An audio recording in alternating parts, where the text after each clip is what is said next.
ఇంత రాత్రి అయింది, నిద్రపోకుండా ఈడేం చేస్తున్నావునా? మా వైఎస్ఆర్ కొడుకు వస్తున్నాడంట, ఆయన కోసం ఎదురు చూస్తున్నా అన్నా.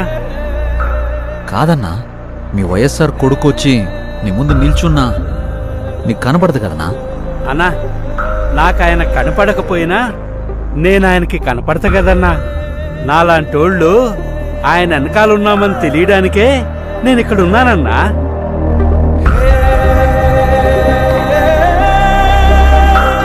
తండ్రి పోయాడనుకుంటే కొడుకొచ్చాడు. Congress party can create another 100 YSRs. Tell him, if he doesn't fall in line, the consequences will be very harsh.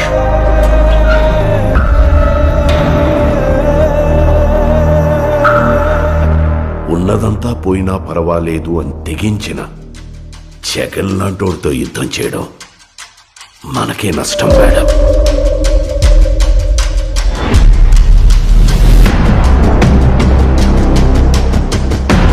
చరిత్రలో కని విని ఎరుగని రీతిలో అవినీతి చేశాడని అభియోగాలు మోపండి.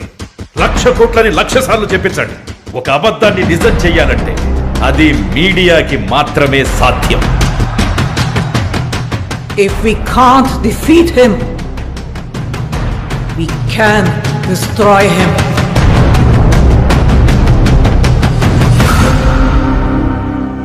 చరిత్ర నన్ను గుర్తుపెట్టుకుంటుందో లేదో నాకు అనవసరం అన్నా, కానీ ఒకవేళ గుర్తుపెట్టుకుంటే తండ్రి కోసం ఇచ్చిన మాట తప్పని కొడుకుగా మీరన్నా ఆ చరిత్ర గుర్తుపెట్టుకుంటే చాలన్నా.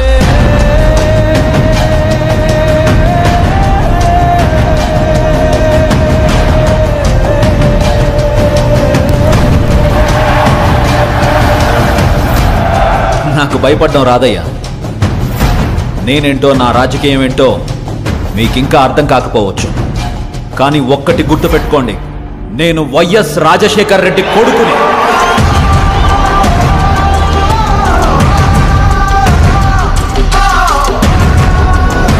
నా రాజకీయ ప్రత్యర్థినైనా శత్రువునైనా ఓడించాలనుకుంటానే కానీ మీ నాయకుడిలాగా వాళ్ళ నాశనం కోరుకోనయ్యా.